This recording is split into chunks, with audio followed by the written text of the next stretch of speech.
What sounds better?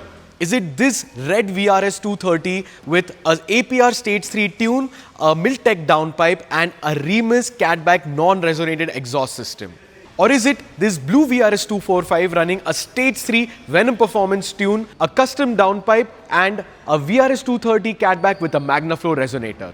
Or is it finally this grey VRS 230 running an APR Stage 2 remap and a custom full system exhaust? This is going to be a very loud one, so comment down below.